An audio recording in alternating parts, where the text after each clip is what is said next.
Hello, welcome to Biology, the scientific study of life. Notice this figure outlines gastrulation in a sea urchin embryo. The sea urchin bastrula consists of a single layer of cells enclosing the central located blastocell.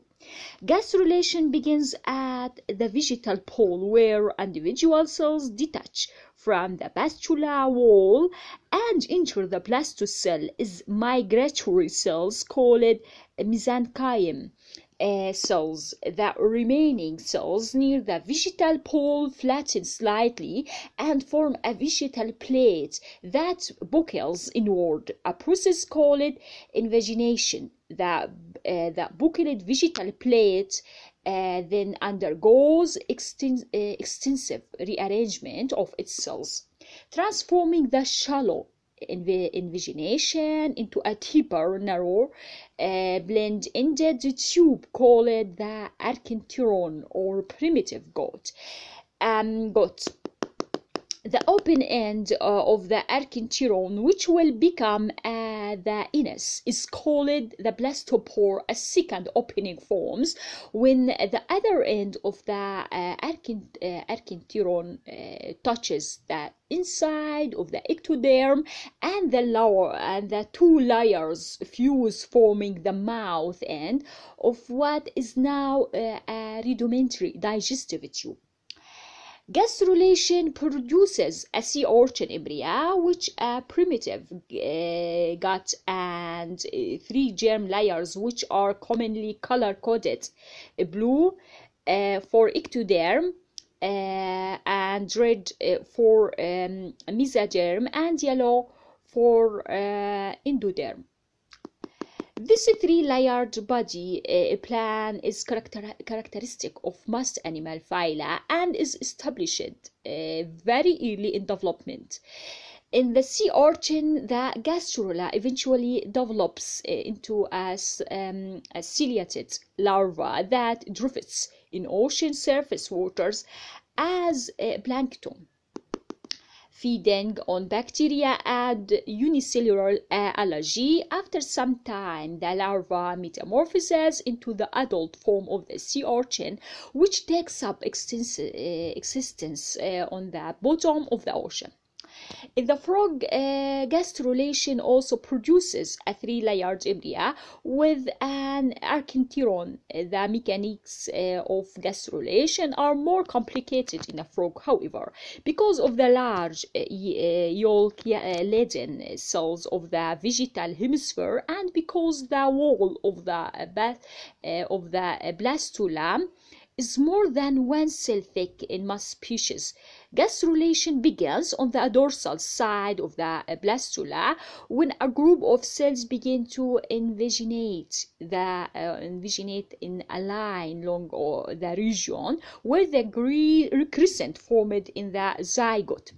This invagination becomes the dorsal side of the blastopore, called the dorsal lip. The blastopore lab extends as invagination continues to be initiated at each end until the two ends of the blastopore meet on the ventral side. The blastopore is now a complete circle. All along of blastopore future endoderm and mesoderm cells on the surface of the embryo roll over the edge of the lip into the interior of the embryo, a process called involution. Once inside the embryo, these cells move away from the blastopore and become organized into layers of endoderm and mesoderm, with the endoderm on the inside. This blastocell collapses during this process, displaced by the archenteron cavity that is formed by the tube of endoderm. As gastrulation is completed, the circular lip of the blastopore encircles a yolk plug consisting of the outer food-laden cells. These protruding cells will move inward as expansion of the ectoderm causes the blastopore to shrink further. At this point, the cells remaining on the surface make up the ectoderm surrounding the layers of mesoderm and ectoderm. As in the sea urchin, the amphibian anus develops from the blastopore, and the mouth eventually forms at the opposite end of the archenteron after it extends to the ventral side near the animal pole. Gastrulation in the chick is similar to frog gastrulation in that it involves cells moving from the surface of the embryo to an interior location. In birds, however, the inward movement of cells during gastrulation is affected by a large mass of yolk pressing against the bottom of the embryo. Recall that cleavage in the chick results in a blastoderm consisting of upper and lower layers, the epiblast and hypoblast, lying atop the yolk mass. All the cells that will form the embryo come from the epiblast during gastrulation. Some epiblast cells move toward the midline of the blastoderm, then detach and move inward toward the yolk. The pileb of cells moving inward at the blastoderm's midline produces a thickening called the primitive streak, which runs along what will become the bear's anterior posterior axis. The primitive streak is functionally equivalent to the lip of the blastopore in the frog, but the two structures are oriented differently in the two embryos. Some of the inward moving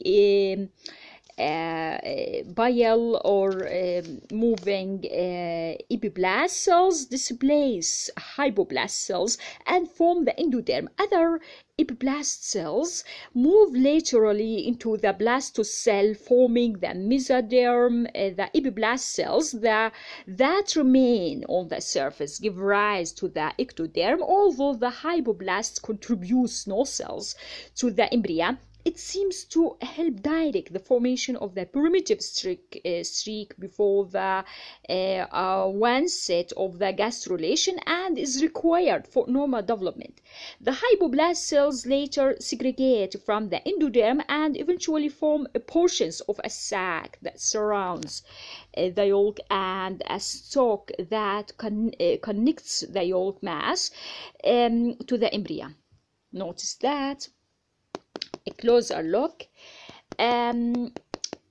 Despite variations in how the three germ layers form in different species, once they are in place, gastrulation is complete. Now is the time when the embryo's organs begin to form.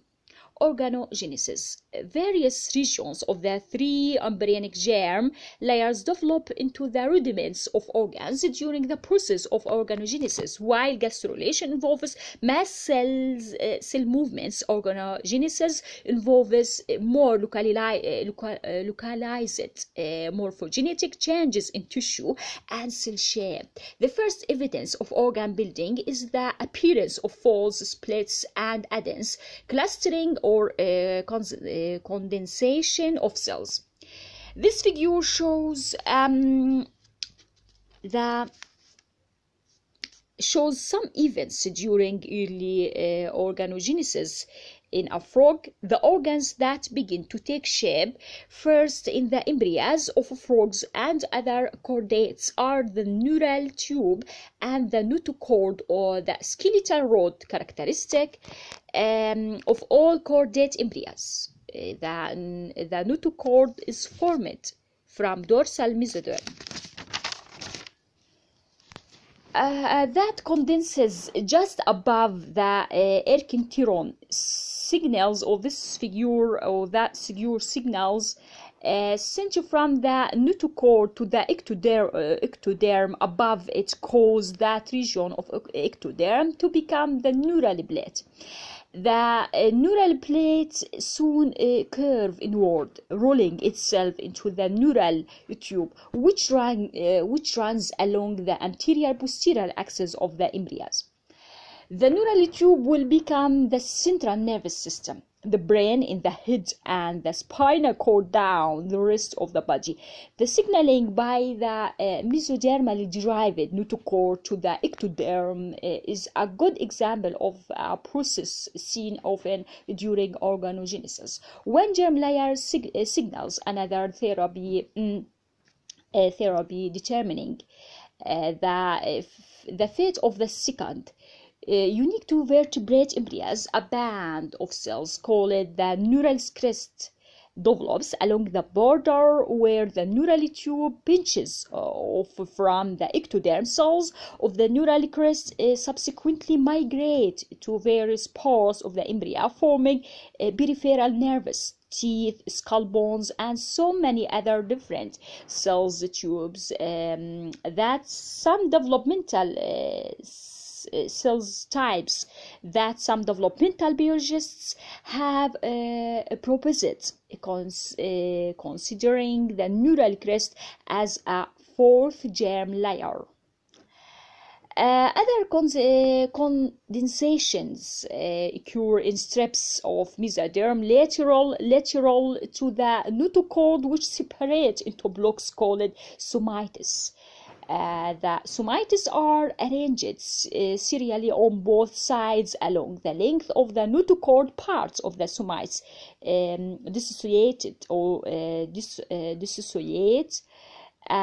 into individual mesenchymal or mesenchymal windowing cells, which may migrate to new locations. The notochord functions as a core around which these mesodermal cells gather and form the vertebrate or parts of the notochord between the vertebrate persist as the inner portions of the vertebrate discs in adult. These are the discs that can slip, causing back pain. Somite cells also form the muscles associated with the axial skeleton. This serial origin of the axial skeleton and muscles reinforces the idea that chordates are basically segmented animals, although the segmentation becomes less obvious later in development. Lateral to the somites, the mesoderm splits into two layers that form the lining of the body cavity or coelom.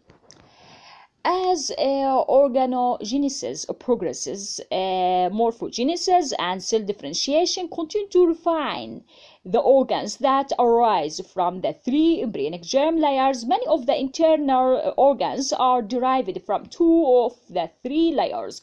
Embryonic development of the frog leads to a larval stage, the tadpole, which hatches from the jelly coat that originally protected the egg and developing embryo. Later, metamorphosis will transform the frog from the aquatic herbivorous tadpole to the terrestrial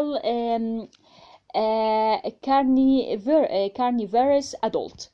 Organogenesis in the chick is quite similar to that in the frog. After the three germ layers are formed, the prodders of the plastoderm fall downward and come together, pinching the embryo into a three-layered tube joined underneath the middle of the body to the yolk. Notice this figure or this figure organogenesis in a chick embryo. Neural tube middle of the body to the yolk, neural tube formation, development of the notochord and somites, and other events in organogenesis occur much as in the frog embryo. The rudiments of the major organs are evident in 2 to 3 day old chick embryo. This lists the embryonic sources of the major organs and tissues in frog, chicks, and other vertebrates. Notice that. Developmental adaptations of amniotics or amniotis. All vertebrate embryos require an aqueous environment for development. In the case of fishes and amphibians, the egg is usually laid in the surrounding sea or pond and needs no special water-filled enclosure.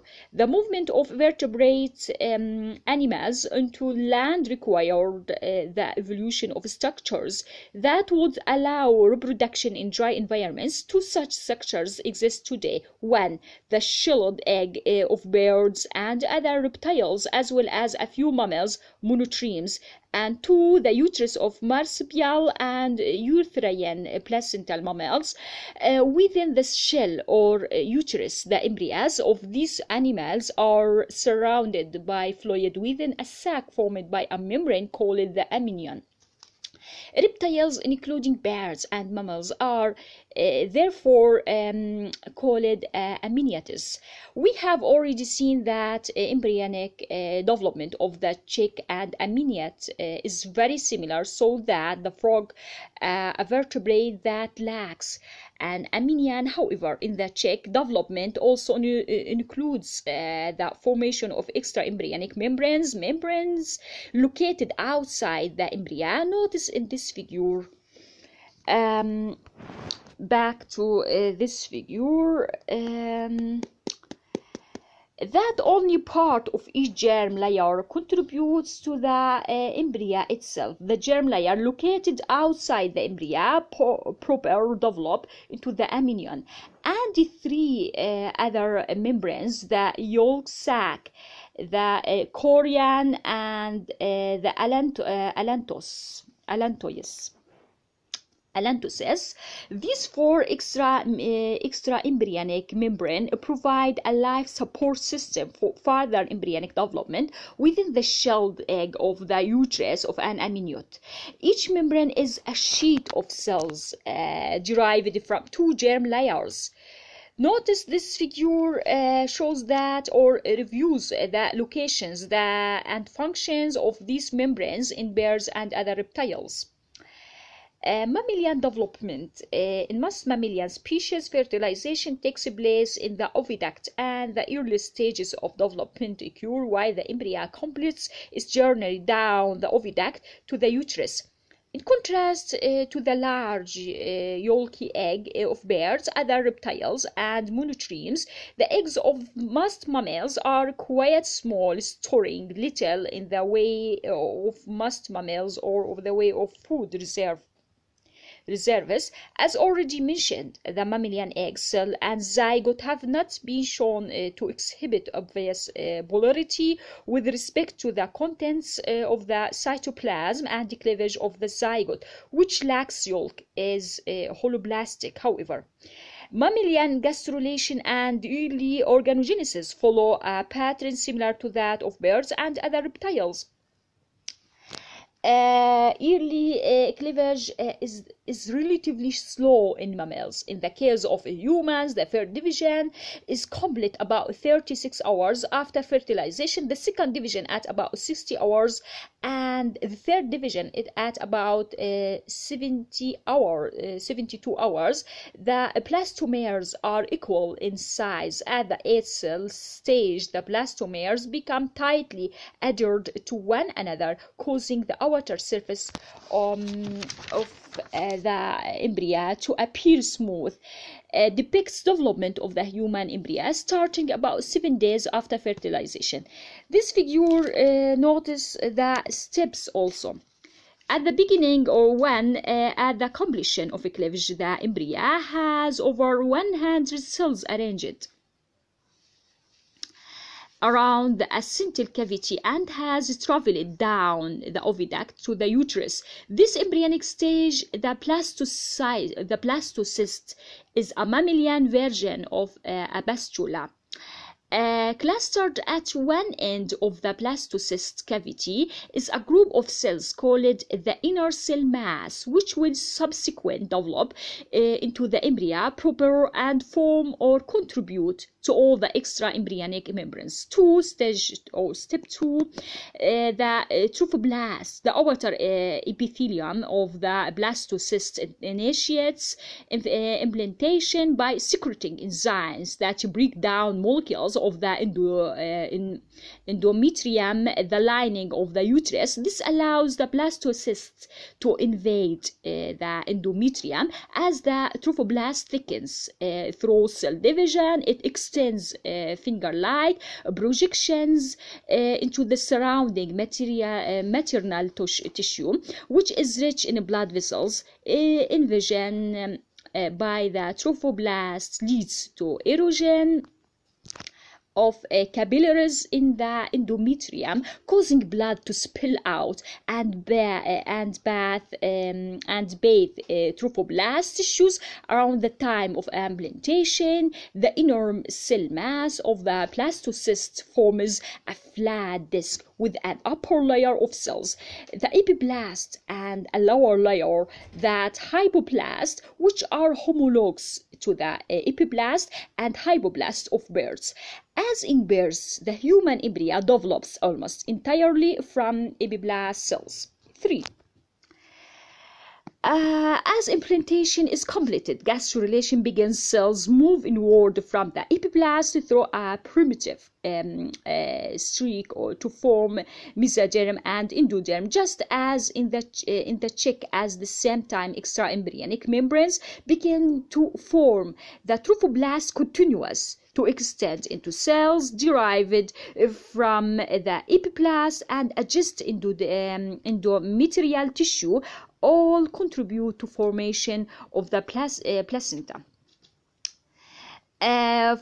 Stage 4, by the end of gastrulation, the embryonic germ layers have formed.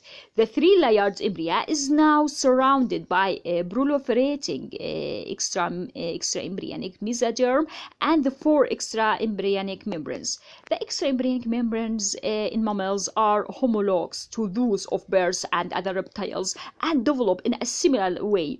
The chorion, which completely surrounds the embryo, and the other extraembryonic membranes, functions in gas exchange. The amnion eventually encloses the embryo in a protective fluid-filled amniotic cavity. The fluid from this cavity is the water expelled from the vagina of the mother when the amnion breaks just prior to childbirth. Below the developing embryo proper, the yolk sac encloses another fluid-filled cavity. Although this cavity contains no yolk, the membrane that surrounds it is given the same name as the homologs membrane in birds and other reptiles. The yolk sac membrane of mammals is a site of early formation of the blood cells, which later migrate into the embryo proper. The 4th extraembryonic membrane, that